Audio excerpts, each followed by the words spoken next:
Test B review. I'm going to be doing it on video since I'm not there to do it with you. So we're going to go over this, and then you can watch it as many times as you want as it helps you study for your test. You're going to want to use this with your form or with your practice test A that you're going to get assigned today. So you'll notice that in Schoology, I have coordinated some of the questions from your practice test to where you would find it here. All right, so your test is tomorrow, Friday, and I am filming right now, so obviously I'm going to have disruptions. So I am filming at home, so you might see a pop-up like you just heard an email come in, so we're going to do our best to ignore those. All right, so you have to find the absolute value. Remember, absolute value means distance from 0. So that value is always going to be positive unless there is a negative in front of the brackets, which we don't see any here. So the absolute value, and there's the symbol for absolute value, the absolute value of negative 15 is a positive 15. That just means that it's 15 spaces away from 0. It doesn't matter if it's behind or ahead of it. Over here, the absolute value of negative 1 1/3 is 1 1/3. You're going to be doing a lot of adding and subtracting on this test. It's pretty much what the most of the test is. So when you are adding up fractions, remember, adding up any integers, actually, your addition rules come into play. If you have the same sign, whether they're both positive or both negative, you're going to simply add them and then steal the sign. If there are different signs, meaning one's negative, one's positive, you're going to find the difference basically by subtracting them and then stealing the sign of the one that there's more of. For example, let's look at the addition problems first. I highly recommend isolating your integers, leaving the operation sign alone in the middle. I have 2 negative integers, so I'm actually going to add these together. So 23 plus 8 is 31, and I'm going to steal the negative sign. On this problem, you have 2 negatives, so I'm actually going to add these fractions up. However, I need a common denominator. So therefore, I am going to make sure that I convert this to a common denominator of 4. So 2 times 2 is 4. 5 times 2 is 10. And then I'm going to add them up. So I get 17/4. And because they're both negative, I'm going to steal the sign. Now, I should have converted this back to a mixed number. And you will have to on your test too. I did it down here. I didn't do it here for some reason. So 4 goes into 17/4 full times with 1 left over. So the actual correct answer should be -4 1/4. So try not to, I'm going to tell you right now, don't leave them improper on your test tomorrow. Down here, we have, actually let's go over here because it's another addition problem. Now we're doing with decimals. So we have different signs here. So that means we're actually going to subtract the difference. So we're going to put the 9.13 on top, and we're going to subtract away the 1.4. Remember, you need a 0 placeholder. Once I do my subtraction, I'm going to steal the negative sign because I have more negatives than I do positive. We had a little bit of borrowing here where we crossed off the 9, made it 8. This should be 11. So we got a negative 7.73.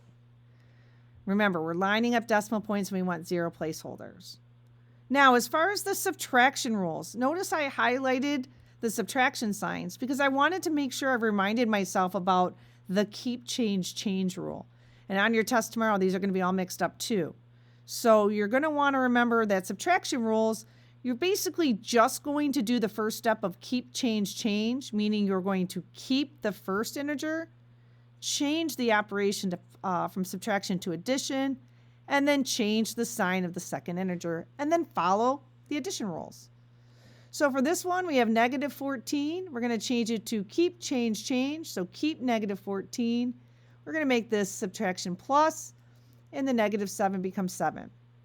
Because they're different signs, we're going to find the difference, which was 7, and it's -7 because we have more negatives than positive. Down here, we need to keep the first, change to addition, change this to a positive 7/5. Since we have the same denominators, we can go on, and since they're different signs, we're going to find the difference between the two.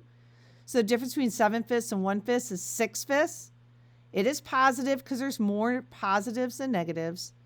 And we're going to convert it back by putting 5 into 6 once with 1 left over and bring over the 5 for 1 1/5. And then decimals, same thing, keep, change to addition, change from negative 9.9 to positive 9.9. We have two positives now. We're going to follow the addition rule. So we're going to stack them, line up our decimal points, add 6, carry the 1. We have 13. There's a decimal right there. It's kind of hidden, but it's there. 13.67. So again, on your test tomorrow, when these are all mixed up, I would just remind yourself of the subtraction problems. Now, finding the distance between two numbers on a number line. Don't let this confuse you, because once again, we're talking about distance. And anytime we're talking about distance, we're going to have a positive answer. So think of this as we have a negative 2 1/5, and we have a positive 3/5, which means that we're going to be behind the 0. So we need to go 2 1/5 all the way up to the 0. And we're going to add to it another 3/5. So since we're on opposite sides of the 0 and we have different signs, we're actually going to add these together for our total distance between the two. You can think of this as when we did coordinate planes and we were going from one quadrant into the other. So in order to get to negative 2 1/5 to 0, that's 2 1/5 away. And then we're going to add another 3/5 because we're going past the 0 for a total of 2 4/5. Now, we have two negatives over here, which means that there's like a 0 here, and we're only staying to the left of it. Since we're not crossing over the 0, when we have the same signs and we're finding distance, we're just going to subtract their absolute values. So we're just going to subtract the 7.2 and the 1.5 for a distance of 5.7. So be careful. When you see the word distance on your test, it means you're just trying to find out how far apart they are. If you're crossing over the 0 like we are here, we're going to add up the total distance. We're only on one side of the 0 here, so we're going to add them. We're going to actually subtract the two of them together. But our answers are always going to be positive. Think of these as the problem of the diver who was diving down and hit the water and then went a little bit under the water. We would add that total distance. Or if we have a shark under the water and the shark's going to come up but not quite hit the surface, we're just going to subtract the distance. You're going to have a problem, something like this, where we have transactions, for example, a banking transaction, and it says that we have 2 deposits and 2 withdrawals. Remember, deposits are positive. That's putting money in. Withdrawals are negative. We're taking money out. So what we want to do is we want to figure out what the total deposit or withdrawal is.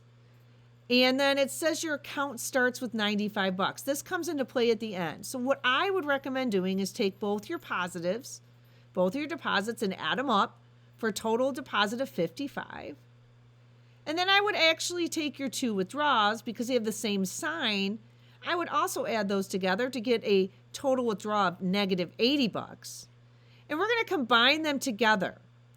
So we had more withdrawals than we had deposits. So we would subtract these two because they have different signs. So we actually have a total of negative $25 because we withdrew more money than we put in.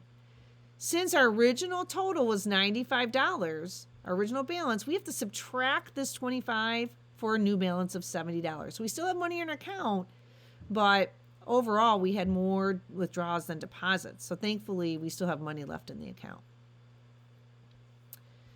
All right. We are not going to do anything like number 12 where we have 3 things going on. This problem says there are 13 cups of milk in a container. You drink 0.75 cups of the milk every morning and 2.5 cups every evening.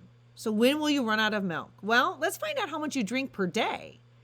Since you drink 0.75 in the morning and 2.5 during the day, drinking means you're actually consuming it, we are taking and we're consuming a total of 3.25 cups of milk per day. So out of our original 13 cups, every day we're drinking or consuming or taking away 3.25 cups. So what I did was I started over here and I said, okay, day 1, we drank 3.25. Day 2, we drank another 3.25 for a total of 6.5. Day 3, we drank another 3.25 for 19.75.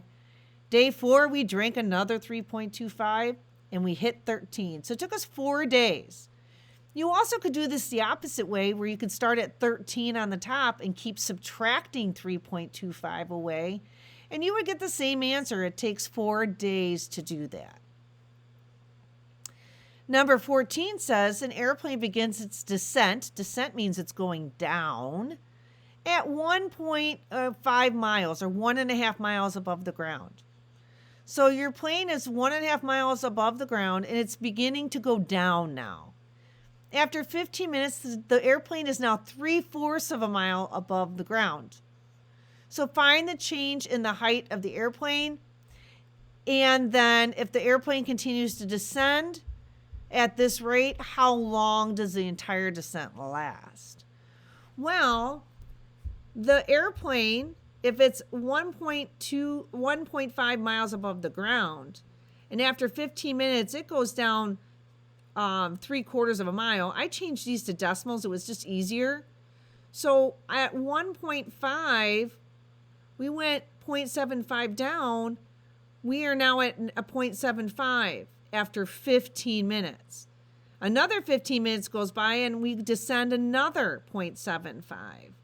So our total descent, of course, was negative 1.5 miles because we're going from 1.5 miles to the ground.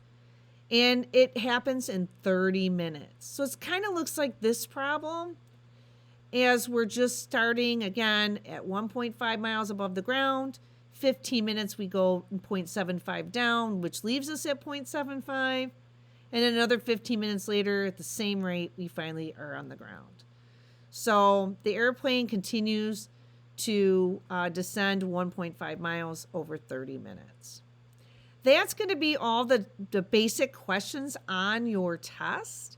On your practice test today, guys, again, I matched up. So on your practice test, what's put into Schoology is it'll say maybe study guide 2. If you have a question, you can find them in here. But the main part of the test is make sure you understand these addition and subtraction rules. You will not be able to use a calculator on tomorrow's test.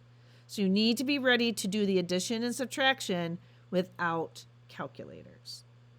Feel free to watch this video over and over again if you need to, if you have a question how to do something.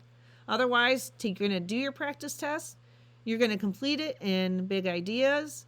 You're going to find and highlight all of your corrections. And please remember that your score that you think you have may not match up with what Big Ideas says, because I have to go in and do the final grading. So don't panic if your grade's a little off. Just make sure you make all of your corrections. Hold on to your practice test tonight to study from and turn it in tomorrow morning, the day you take the test. I will be looking online on the computer in the morning to make sure you've completed it online. All right, good luck studying, and I'm sure you're going to do great. You guys will probably be working on the practice test next.